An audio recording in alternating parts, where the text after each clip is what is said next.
Very good morning, Radiant, class 11th. Student, today we are going to start a new topic. There are some specific transaction of bank. ठीक है, अगर वो transaction बेटा bank से हो रहे हैं तो आप किस तरीके से जनरल एंट्री पास करेंगे। तो कुछ क्वेश्चंस मैं आपकी स्क्रीन पे ले लेता हूँ। Okay students, you can see. तो जनरल एंट्री के बारे में आप पहले से जानते हैं किस तरीके से डेबिट क्रेडिट फॉर्म में सेट किया जाता है। फॉर्मेट आपका वही रहेगा, डेबिट क्रेडिट पर्टिकुलर अमाउंट। चलिए, तो pass the journal entry for the following transaction. Here the transaction is totally related by the bank. ठीक है बेटा, बैंक वाले केस में आप दिमाग में रखेंगे कि जो भी पेमेंट होगा वो सारी चीजें पेमेंट हो या पेमेंट रिसीव हो वो चेक से होगा। ठीक है, अब चेक आप नहीं कहेंगे सर पढ़ाया नहीं गया, सोर्स ऑफ डॉक्यूमेंट में चेक बताया गया है। ठीक है, कि चेक जो है वो पेमेंट का भी मीडियम है। ठीक है, तो चलिए फर्स्ट है paid into bank for opening a current account. अब स्टूडेंट दिमाग में रखिए कि एक बिजनेस में दो तरीके के अकाउंट, अभी जो आप सुन रहे हैं दो तरीके के अकाउंट होता है, एक सेविंग अकाउंट होता है, दूसरा करंट अकाउंट होता है। अब ये सर सेविंग अकाउंट तो हमने ओपन करा रख लिया, करंट अकाउंट के बारे में हम नहीं जानते हैं। बेटा अगर आप खुद के पर्पज से कर रहे हो, अपना पैसा रख रहे हो, आपके पास करोड़ों रुपए हो, लेकिन अगर आप अपना पैसा रखेंगे, यू आर अ सिंगल, तो उस कंडीशन में ये सेविंग अकाउंट ही ओपन होगा। लेकिन अगर आप बिजनेस पर्पज से कोई अकाउंट ओपन करेंगे, जीएसटी नंबर आजकल आ गया है, तो उस कंडीशन में करंट अकाउंट ही वर्क करेगा। ठीक है, तो current account is use for the business purpose. तो आपने क्या किया कि भाई ये तो मोदी जी ने आपका लगा दिया है क्या, डिमोनेटाइजेशन के बाद आपको मैक्सिमम ट्रांजेक्शन जो बैंक पे डिपेंड हो चुके हैं। ठीक है, कैश को कम किया जा रहा है, उसमें जो है काफ़ी आपके जो करंट अकाउंट से जब ट्रांजेक्शन बैंक से होंगे तो वहाँ पे काफ़ी सेफ भी हैं आप। ठीक है, आपके पैसे इधर उधर नहीं हो सकते हैं, हर चीज़ का रिकॉर्ड होता है।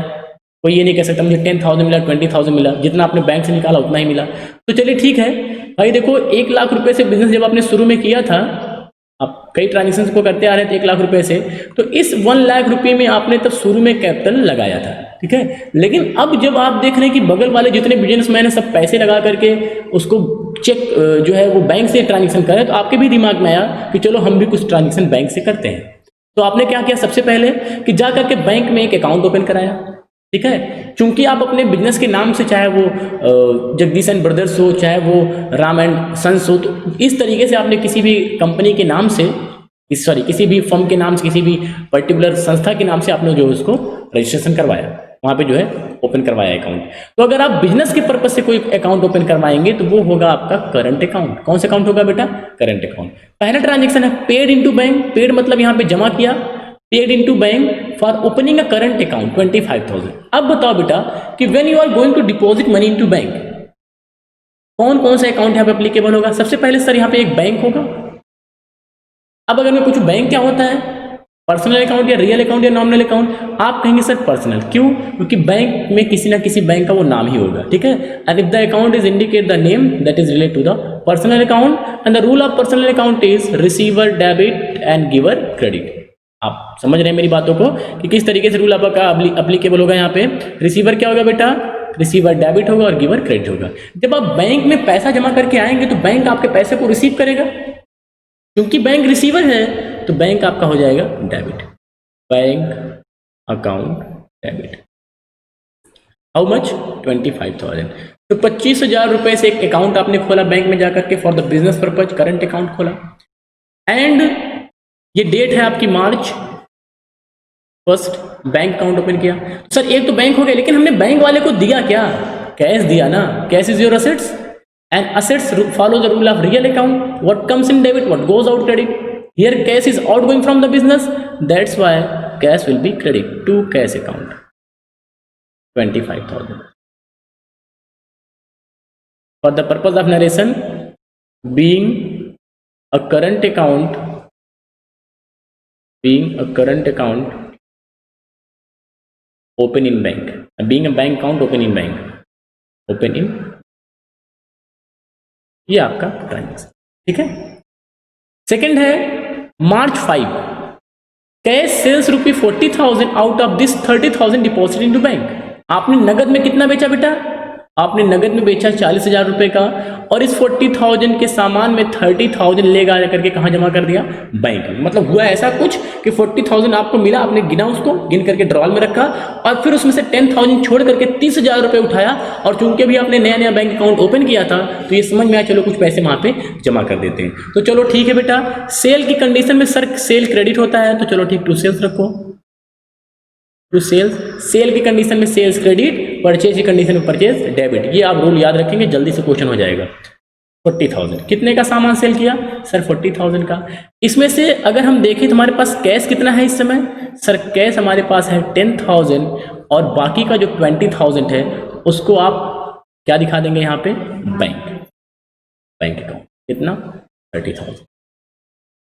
तो ये transaction cash account debit to bank account to sale, cash debit, cash account debit, bank account debit to sales, इस तरीके से भी कर सकते हैं, या तो आप चाहे पहले कैश को रिसीव कर लीजिए फिर बैंक में जमा करिए। ये शॉर्टकट है, ये फटाक से आपका ये ट्रांजेक्शन हो जाएगा।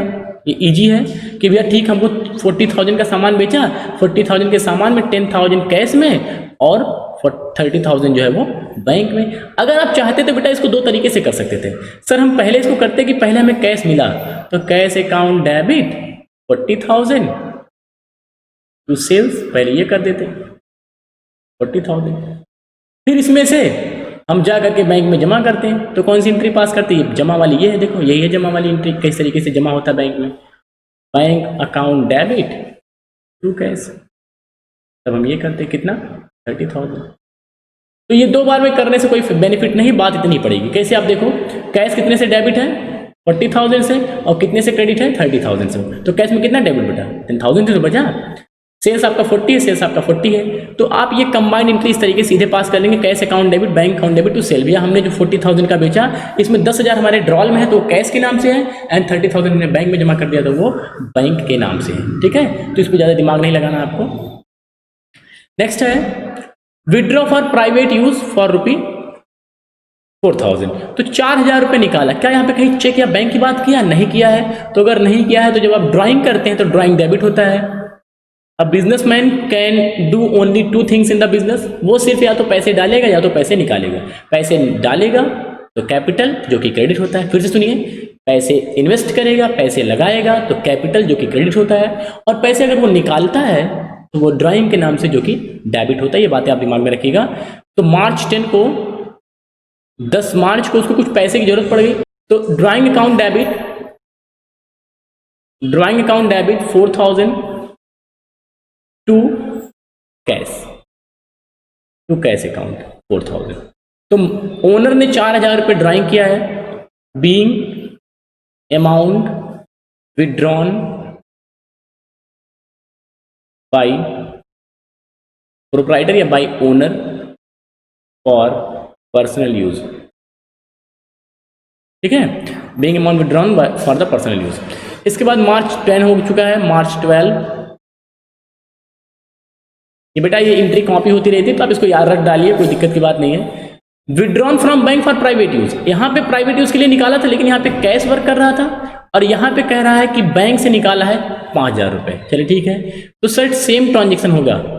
अब तुम पैसा बैंक से निकालो या कैश से निकालो या सामान में से कहीं से निकालो पैसा, अगर पैसा अपने यूज के लिए निकाल रहे हो तो ड्राइंग ही बोला जाएगा। तो ड्राइंग अकाउंट डेबिट, क्योंकि पहले वाले केस में मीडियम कैश था तो कैश हो गया क्रेडिट, अब की बार मीडियम बैंक है तो टू बैंक, यहाँ पे गिवर बैंक हो जाएगा, इसलिए ये credit 5,000।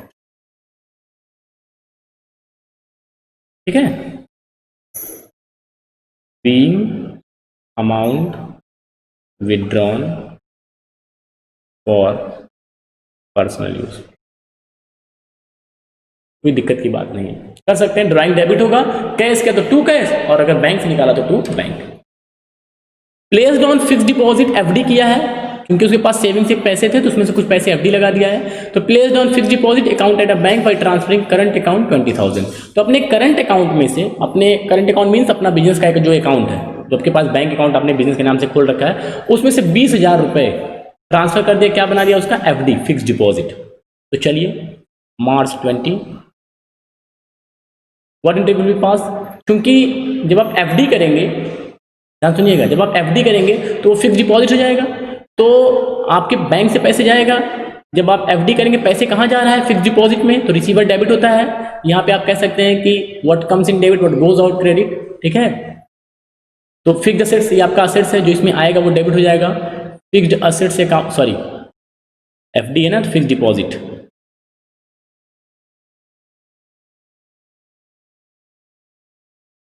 Fixed deposit FD account debit कितने से बेटा, 20,000। पैसे कहाँ से किया, क्या आपने नगद जमा किया, नहीं हमने अपने बैंक से ट्रांसफर किया है, तो सीधे सीधे टू बैंक अकाउंट, मतलब आपके बैंक अकाउंट से 20,000 कट करके एफडी बन गया। In for the purpose of narration, being amount transfer या being amount deposit into fixed deposit account, ठीक है। ये account March 20, March 30 purchase of machinery 1 lakh and paid 40% amount cash and rest of the amount by cheque. तो आपने कितने का machine purchase किया sir, 1 lakh रुपए का। अब 1 लाख रुपए की मशीन में आपने पेमेंट कैसे किया सर, 1 लाख रुपए की मशीन में हमने 40,000 कैश, 40% कैसे पे किया है, कैश से 40/100 कितना हो जाएगा 40,000। अच्छा बोला and rest of the amount by cheque, अच्छा अगर आपने 40,000 रुपये कैश से दिया तो कितना बचा सर, बचा 60,000, और 60,000 को कैसे दिया है, बैंक से, मतलब चेक से।